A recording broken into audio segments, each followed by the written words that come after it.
യോഹന്നാൻ 15:11 വായിക്കാം. യോഹന്നാൻ 15:11. എൻ്റെ സന്തോഷം നിങ്ങളിൽ ഇരിക്കുവാനും നിങ്ങളുടെ സന്തോഷം പൂർണ്ണമാകുവാനും ഞാൻ ഇത് നിങ്ങളോട് സംസാരിച്ചിരിക്കുന്നു. എൻ്റെ സന്തോഷം നിങ്ങളിൽ ഇരിക്കാനും നിങ്ങളുടെ സന്തോഷം പൂർണ്ണമാകാനും ഞാനിത് നിങ്ങളോട് സംസാരിച്ചിരിക്കുന്നു. ദൈവം നമ്മളോട് സംസാരിച്ചതല്ലേ ഈ പുസ്തകം? ദൈവം നമ്മളോട് അറിയിച്ച അരുളപ്പാട്, ആലോചനയാണല്ലോ ദൈവവചനം. അങ്ങനെ ചിന്തിച്ചുകൊണ്ട് ഇതൊന്ന് വായിച്ചേ. എൻ്റെ സന്തോഷം നിങ്ങളിലിരിപ്പാനും നിങ്ങളുടെ സന്തോഷം അത് പൂർണ്ണതയിലെത്താനും ഞാനിത് നിങ്ങളോട് സംസാരിച്ചിരിക്കുന്നു.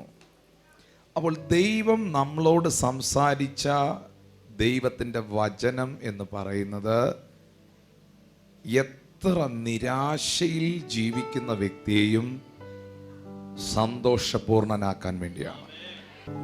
സന്തോഷം ഉണ്ടാകണോ? യേശു പറയുന്നു, ആ സന്തോഷം പൂർണ്ണമാണോ?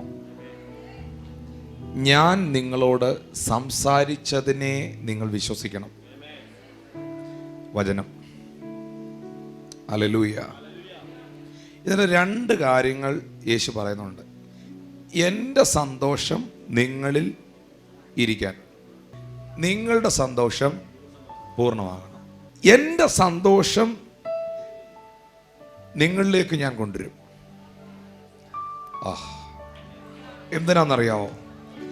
നിങ്ങളുടെ സന്തോഷം പൂർണ്ണമാകാൻ.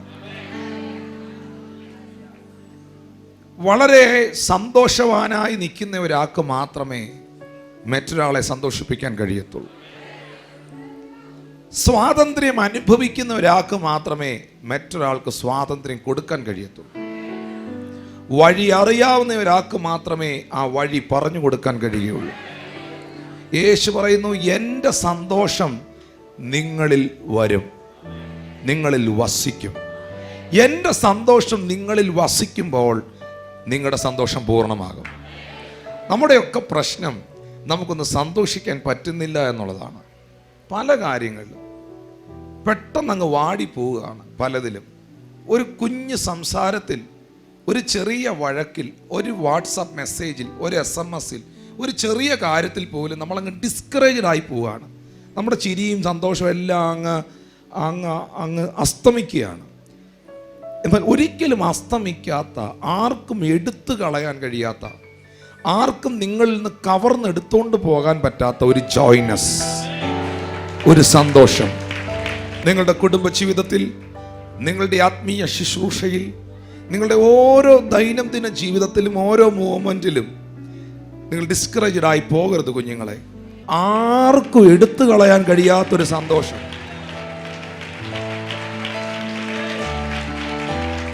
ഇന്ന് പകൽ കർത്താവേ, ഈ ജനം ആ നിലയിലേക്കൊന്ന് കയറി വരട്ടെ.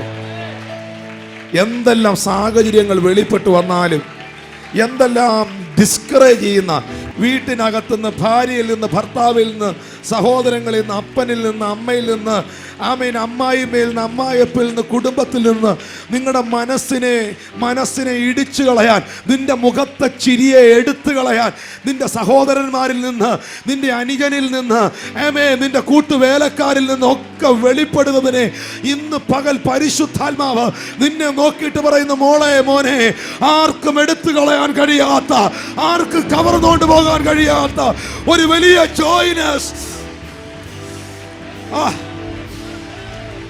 ഇവൻ വസിക്കട്ടെ കർത്താവേ, വസിക്കട്ടെ കർത്താവേ.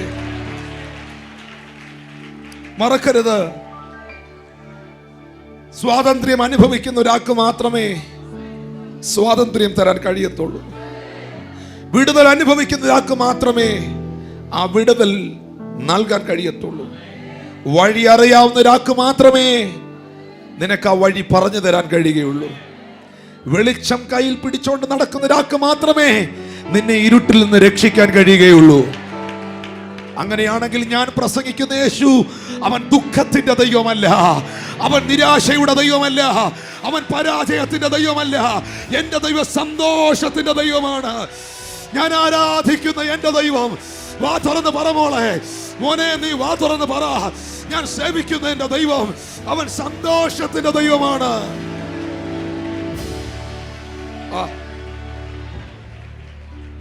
കർത്താവിന്റെ വചനത്തിൽ എൻ്റെ സന്തോഷം നിങ്ങളിൽ ഇരിപ്പാനും നിങ്ങളുടെ സന്തോഷം പൂർണ്ണമാകാനും ഇത് ഞാൻ നിങ്ങളോട് സംസാരിച്ചിരിക്കുന്ന യേശു പറയുമ്പോൾ, ഒന്ന് യേശുവിലുള്ള സന്തോഷം, അവൻ്റെ സന്തോഷം ഇസ് ജോയ്. ആ സന്തോഷത്തിൻ്റെ കർത്താവ് നിങ്ങൾക്ക് തരുന്ന ആ സന്തോഷം, ആനന്ദം. നിങ്ങൾക്കറിയുമോ, ഒന്ന് പൊട്ടിച്ചിരിച്ചാൽ, ഞാൻ പലപ്പോഴും പറയാറുണ്ട്, ഒന്ന് ചിരിച്ചാൽ മാറുന്നതേ ഉള്ളൂ നിങ്ങളുടെ പ്രശ്നം. പക്ഷെ അങ്ങനെ ഒന്ന് ചിരിക്കാൻ പറ്റണമെങ്കിൽ യേശുവിൻ്റെ സന്തോഷം നിങ്ങളുടെ അകത്ത് കയറണം. ലൂക്കോസിന്റെ സുവിശേഷം 10:21 നമുക്ക് പ്രസക്തമായ ഒരു വചനം കാണാം. ആ നാഴികയിൽ അവൻ പരിശുദ്ധാത്മാവിൽ ആനന്ദിച്ചു പറഞ്ഞത്. ജോയ് എന്ന് പറയുന്നത് ആത്മാവിൻ്റെ ഒരു ഫലമാണ്. ആത്മാവിൻ്റെ ഫലമോ സ്നേഹം, സന്തോഷം. കണ്ടോ, the fruit of holy spirit. ആത്മാവിൻ്റെ ഒരു ഫ്രൂട്ടാണ്, ഫലമാണ് സന്തോഷിക്കുക എന്ന് പറയുന്നത്. ഹല്ലേലൂയ. ചിലരെ എന്നാ ചെയ്താലും അവർ ചിരിക്കുകയില്ല.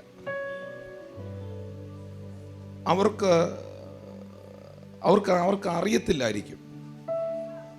പക്ഷെ അറിയാത്തവർക്കാണല്ലോ വചനം അറിവ് പകരുന്നത്. യേശു ക്രിസ്തുവിലുള്ള സന്തോഷം നിന്റെ അകത്തുണ്ടെങ്കിൽ പൈസ, പണത്തിന് നിന്റെ മുഖത്തെ വാട്ടാനൊക്കത്തില്ല. ഇനി അത് ഉണ്ടേലും ഇല്ലേലും ഇതിന്റെ എല്ലാം മേളിലൂടെ നടത്തുന്ന ഒരു ദൈവമാണ്.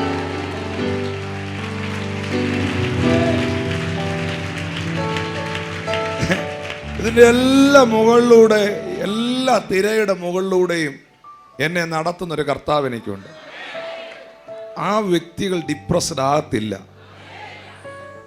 എന്ത് വിഷയം വന്നാലും അവരതിനെ പോസിറ്റീവായിട്ട് കാണും. Oh Jesus. എന്ത് കൊച്ചു കാര്യം വന്നാലും വലിയ കാര്യം വന്നാലും ഏതെങ്കിലും വിഷയമാ, ദൈവം വലിയത് ചെയ്യാൻ പോവാ, കർത്താവ് പ്രവർത്തിക്കാൻ പോവാ.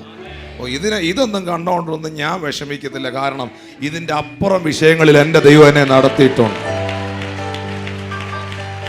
അകത്തോട്ട് കയറട്ടെ ആനന്ദം, അകത്തോട്ട് കയറട്ടെ ആനന്ദം.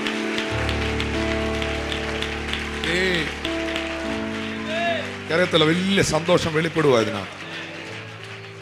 പത്മോസിന്റെ ദ്വീപില് യോഹന്നാൻ കിടക്കുവാണേ. പത്മോസ് ദ്വീപിൽ അവിടെ ആരുമില്ല. പിന്നെ അവിടെ ആകെ ഉള്ളത് കുറെ ശവങ്ങളാണ്. മരിച്ചവരെ കൊണ്ട് ഉപേക്ഷിക്കുന്ന വലിയ ക്രിമിനൽസിനെ കൊണ്ട് കളയുന്ന സ്ഥലമാണ് ആ ദ്വീപ്. അവിടെ കഴുകന്മാരുണ്ട്, മനുഷ്യന്റെ മാംസം കൊത്തിവലിക്കുന്നത്.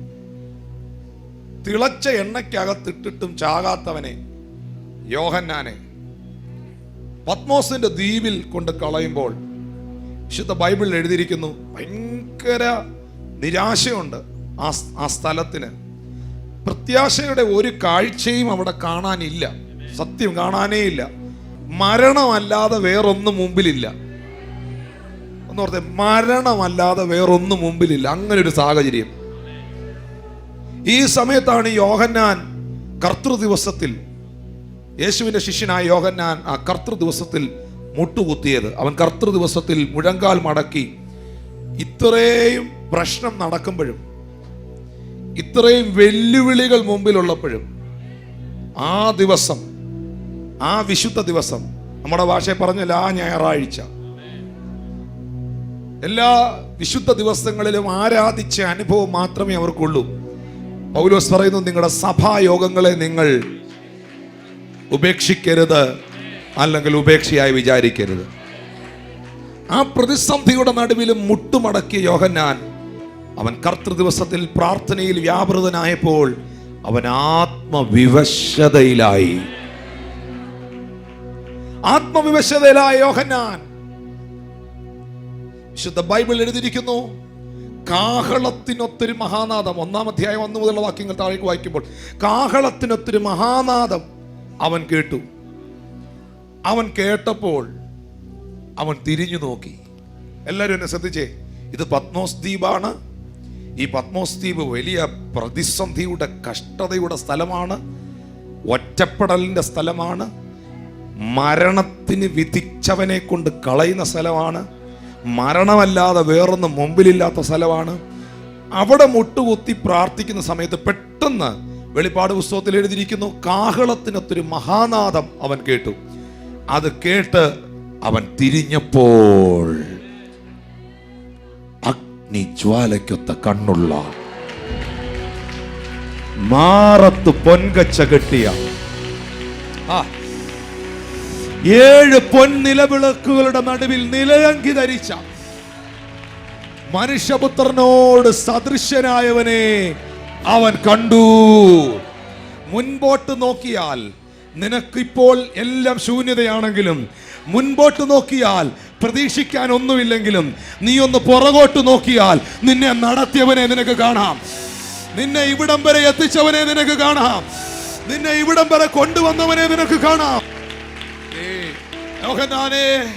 ഡൊമീഷ്യന്റെ വാക്കുകൾക്കും വാളുകൾക്കും അവന്റെ തിളച്ച എണ്ണകൾക്കും നിന്നെ ഒതുക്കാൻ കഴിയാതെ, കൂട്ടത്തിൽ നടന്ന 11 അപ്പോസ്തലന്മാർക്കും അവരുടെ മേൽ വീഴാത്ത വെളിപ്പാടുകളുടെ ആധിക്യം നിന്റെ മേൽ പകരാൻ ഒറ്റപ്പെടലിന്റെ പത്മോസ് ദ്വീപിൽ നീ ഏകനായാലും നീ ഒന്ന് തിരിഞ്ഞു നോക്ക് ബ്രദർ, സിസ്റ്റർ, നീ ഒന്ന് പുറകോട്ട് നോക്ക്.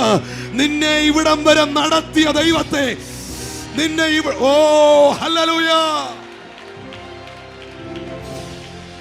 എത്ര പേർ വിശ്വസിക്കുന്നു ആ ദൈവത്തിന് ഇനിയും പ്രവർത്തിക്കാൻ കഴിയും, ആ കർത്താവിന് ഇനിയും അത്ഭുതം ചെയ്യാൻ കഴിയും, ആ ദൈവത്തിന് ഇനിയും വഴികൾ തുറക്കാൻ കഴിയും? ഞാനിന്ന് പകലിൽ ഈ സഭായോഗത്തിൽ പറയട്ടെ, പരിശുദ്ധാത്മാവിൽ ആനന്ദിച്ച യേശു, അതെ, പരിശുദ്ധാത്മാവുള്ളവന് മാത്രമേ ആ ആനന്ദം അനുഭവിക്കാൻ കഴിയത്തുള്ളൂ. ദൈവത്തിന്റെ ആത്മാവിന്റെ ടച്ച്, അവന്റെ സ്പർശനം ഏൽക്കാത്ത ഇസ്രായേൽ ജനം വാ തുറക്കുന്നത് പിറുപിറുക്കാനായിരുന്നു. പക്ഷെ ദൈവത്തിന്റെ ആത്മാവിന്റെ ശക്തി അനുഭവിച്ച, മുൾപ്പടർപ്പിൽ അഗ്നി കത്തി നിൽക്കുന്നത് കണ്ട മോശയ്ക്കറിയാം, ഈ ചെങ്കടലിന് മുമ്പിലും നടത്താൻ, ഈ ഫറവോന്റെ മേളിലും നടത്താൻ എന്റെ ദൈവം വിശ്വസ്തനാണെന്ന്. നീ ഒന്ന് തിരിഞ്ഞു നോക്കിയാൽ നിന്റെ ജ്യേഷ്ഠനും നിന്റെ അനിയനും നിന്റെ അമ്മയ്ക്കും ഒന്നും കാണാൻ കഴിയാത്ത ചിലത് നിനക്ക് കാണാൻ കഴിയും. നീ ഒന്ന് തിരിഞ്ഞു നോക്കിയാൽ നിന്റെ പപ്പായ്ക്കും അമ്മയ്ക്കും നിന്റെ കുടുംബക്കാർക്കൊന്നും കാണാൻ കഴിയാത്ത ചിലത് നിനക്ക് കാണാൻ കഴിയും. നിന്നെ മാറോടണച്ചവനെ, നിന്നെ കൈപിടിച്ച് നടത്തിയവനെ, ആമേൻ, പല പ്രതിസന്ധികളുടെ നടുവിലും വീഴാതെ ഒരപ്പൻ ഒരു കുഞ്ഞിനെ കൈക്ക് പിടിച്ച് കൊണ്ടുപോയതുപോലെ കൊണ്ടുപോയവനെ.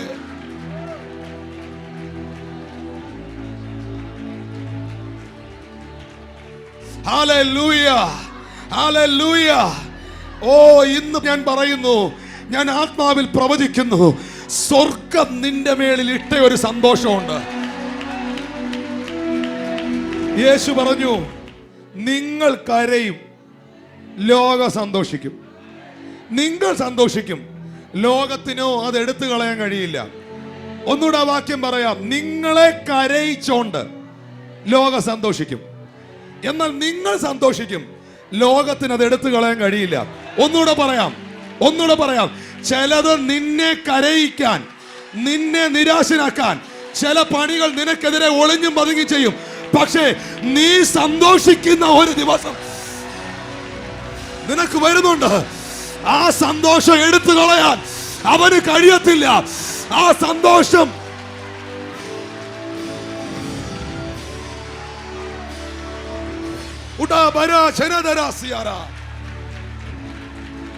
നിന്നെ തൊടാനൊക്കുകയല്ല, തൊടാൻ. നിരാശയുടെ കെട്ട് പൊട്ടട്ടെ, ചോദ്യ ചിഹ്നങ്ങൾ ആശ്ചര്യ ചിഹ്നങ്ങളാകട്ടെ. നിങ്ങളുടെ സന്തോഷം പൂർണ്ണമാകട്ടെ. ഒന്നിനും നിന്നെ നിരാശപ്പെടുത്താൻ കഴിയില്ല. കാരണം എൻ്റെ പ്രത്യാശ, എൻ്റെ പ്രതീക്ഷ എൻ്റെ കർത്താവിലാണ്. പ്രത്യാശയ്ക്കോ ഭംഗം വരുന്നില്ല. യഹോവയെങ്കിൽ പ്രത്യാശ വയ്ക്കുക. നിന്റെ ഹൃദയം ഉറച്ചിരിക്കട്ടെ. അതേ യഹോവയെങ്കിൽ പ്രത്യാശ വയ്ക്കുക. ഞാൻ ജീവനുള്ളവരുടെ ദേശത്ത് യഹോവ നൽകുന്ന നന്മ കാണുമെന്ന് വിശ്വസിച്ചില്ലെങ്കിൽ കഷ്ടം. മറ്റൊന്നിലും സന്തോഷിക്കരുത് കേട്ടോ. പണത്തിനകത്ത് ആ സന്തോഷമെങ്കിൽ അത് പോകുമ്പോൾ അതങ്ങ് പോകും. അതാ കറൻസി നിർത്തിയപ്പോൾ ഒത്തിരി പേര് മരിച്ചത്. ആരോഗ്യത്തിലും പദവിയിലുമാണ് സന്തോഷമെങ്കിൽ അതൊക്കെ നഷ്ടപ്പെട്ടാൽ അതൊക്കെ പോവും നിങ്ങളെ വിട്ട്. പക്ഷേ എൻ്റെ സന്തോഷം കർത്താവിലാണ്. എന്താ അതിൻ്റെ കാരണം? 2 കാരണങ്ങളുണ്ട്. സങ്കീർത്തനം 16:11, ജീവന്റെ വഴി നീ എനിക്ക് കാണിച്ചു തരും, നിന്റെ സന്നിധിയിൽ സന്തോഷത്തിന്റെ പരിപൂർണതയും നിന്റെ വലത്ത് ഭാഗത്തെന്നും പ്രമോദങ്ങളുമുണ്ട്. നിനക്കേ അത് കാണിച്ചു തരാൻ പറ്റൂ. നിന്റെ സന്നിധിയിലാണ് എൻ്റെ സന്തോഷം പൂർണ്ണമാകുന്നത്. ദൈവസന്നിധിയിൽ വന്ന് ദൈവവചനം കേട്ട് ദൈവത്തെ ആഴമായി അനുഭവിച്ച ഒരു വ്യക്തിക്ക് സന്തോഷിക്കാൻ പറ്റുന്നില്ലെങ്കിൽ ഇനി വേറൊരു സ്ഥലമില്ലെന്ന് ഓർത്തോണം. This is your final destination. ഇനി മരണത്തിനപ്പുറമായൊരു സ്ഥലമേ ഉള്ളൂ. അത് ദൈവം ഒരുക്കുന്നിടത്ത് നീ പോകും. പക്ഷെ ഈ ഭൂമിയിൽ നിങ്ങൾക്ക് സന്തോഷിക്കാൻ പറ്റുന്ന ഏക ഇടം ദൈവത്തിൻ്റെ സന്നിധിയിലാണ്. ഓ ഹല്ലേലൂയ. ചേർന്ന് കർത്താവിനെ സ്തുതിക്കാമോ? അരക്കാശിന് വകയില്ലെങ്കിലും ജീവിതത്തിൽ സന്തോഷിക്കാൻ പറ്റുന്നൊരിടം ദൈവസന്നിധിയാണ്. ഗോശാലയിൽ കന്നുകാലികളില്ലെങ്കിലും, അത്തിവൃക്ഷത്തിൽ അത്തിപ്പഴമില്ലെങ്കിലും, മുന്തിരിവള്ളി തളിർത്തില്ലെങ്കിലും ഞാൻ എൻ്റെ യഹോവയിൽ ആനന്ദിക്കും എന്ന് പറയാൻ കഴിയുന്നത് അവൻ്റെ സാന്നിധ്യത്തിൽ മാത്രമാണ്. ഞാൻ ഉറപ്പായും പറയുന്നു, ദൈവസന്നിധിയിൽ സന്തോഷിക്കുന്ന ഒരു വ്യക്തി, ദൈവസന്നിധിയിൽ ആരാധിക്കുന്ന ഒരു വ്യക്തി, കർത്താവിൻ്റെ മക്കൾ, അവർ ഏത് സാഹചര്യങ്ങളുടെ നടുവിൽ നിരാശരാകരുത്. ഇത് സഭയോടുള്ള ദൈവത്തിൻ്റെ ദൂതാണ്. കാരണം യോഹന്നാന്റെ കാര്യം ഞാൻ നിങ്ങളോട് പറഞ്ഞു. മുൻപിൽ പ്രതീക്ഷകൾ മുഴുവൻ അസ്തമിച്ച് കിടക്കുമ്പോഴാണ് അവൻ പുറകോട്ട് തിരിഞ്ഞു നോക്കിയത്. അപ്പോഴാണ് സർവശക്തനായ യേശുവിനെ അവൻ കണ്ടത്. മുൻപിലേക്ക് നോക്കുമ്പോൾ ഒന്നും കാണാനില്ലെങ്കിലും ഒന്ന് പുറകോട്ട് നോക്കിയാൽ ഇവിടം വരെ നടത്തിയവനെ നിങ്ങൾക്ക് കാണാൻ കഴിയും. ആ ദൈവം ഇന്നും നിങ്ങൾക്ക് വേണ്ടി പ്രവർത്തിപ്പാൻ ശക്തനാണ്. അതുകൊണ്ട് യേശു പരിശുദ്ധാത്മാവിൽ ആനന്ദിച്ചതുപോലെ നിങ്ങൾക്കും അതിന് കഴിയട്ടെ. അവൻ്റെ സന്നിധിയിൽ സന്തോഷത്തിൻ്റെ പരിപൂർണതയുണ്ട്. എന്താണ് കാരണം? ലൂക്കോസ് 2:10-11. ദൂതൻ അവരോട്, ഭയപ്പെടേണ്ട, സർവ്വജനത്തിനും ഉണ്ടാകുവാനുള്ളൊരു മഹാസന്തോഷം ഞാൻ നിങ്ങളോട് സുവിശേഷിക്കുന്നു. സർവ്വലോകത്തിലും ഉണ്ടാകാനുള്ള മഹാസന്തോഷം അതാരാണ്? ഈ ഭൂമിയിൽ ജനിച്ച സർവ്വലോകത്തിലും ഉണ്ടാകാനുള്ള മഹാസന്തോഷം കർത്താവായ യേശുവാണ്. ഹല്ലേലൂയ. യേശുവിൻ്റെ ജനനത്തിങ്കിലുള്ള പ്രവചനം എന്നാ ദൂതൻ്റെ? അവൻ സർവ്വലോകത്തിനും പറഞ്ഞേ സന്തോഷമല്ല, വാ തുറന്നു great Joy, greatness. Hallelujah. He is the great joy. യെശയ്യാ 56:7 വാക്യം എടുക്കണം. യെശയ്യാ 56:7. ഞാൻ എൻ്റെ വിശുദ്ധ പർവ്വതത്തിലേക്ക് കൊണ്ടുവന്ന എൻ്റെ പ്രാർത്ഥനാലയത്തിൽ അവരെ സന്തോഷിപ്പിക്കും. അവർ ഹോമയാഗങ്ങളും ഹനനയാഗങ്ങളും എൻ്റെ യാഗപീഠത്തിന്മേൽ പ്രസാദകരമായിരിക്കും. എൻ്റെ ആലയം സകല ജാതികൾക്കുമുള്ള പ്രാർത്ഥനയാലയം എന്ന് വിളിക്കപ്പെടും. സങ്കീർത്തനക്കാരൻ പറയുന്നു, അവൻ്റെ സന്നിധിയിൽ സന്തോഷത്തിൻ്റെ പരിപൂർണതയുണ്ട്. ഹല്ലേലൂയ. ആ കരങ്ങളെ ഉയർത്തിപ്പിടിച്ച് അതൊന്ന് പ്രാപിച്ച് എല്ലാ ഹെവിനെസ്സും ഈ സമയം ബ്രേക്ക് ആകട്ടെ. എല്ലാ ഹെവിനെസ്സും ബ്രേക്ക് ആകട്ടെ കർത്താവേ. എല്ലാ ഹെവിനെസ്സും ബ്രേക്ക് ആകട്ടെ ജീസസ്. മക്കളെക്കുറിച്ചുള്ള ഭാരം, കുടുംബത്തെക്കുറിച്ചുള്ള ഭാരം, സാമ്പത്തിക ഭാവിയെക്കുറിച്ച് കർത്താവേ ഒരു വലിയ ജോയ്നെസ് ഇവരിൽ വരണേ കർത്താവേ. എന്തോ ഒരു വലിയ റിലീഫ്മെന്റ് ഇവരുടെ അകത്തുണ്ടാകട്ടെ.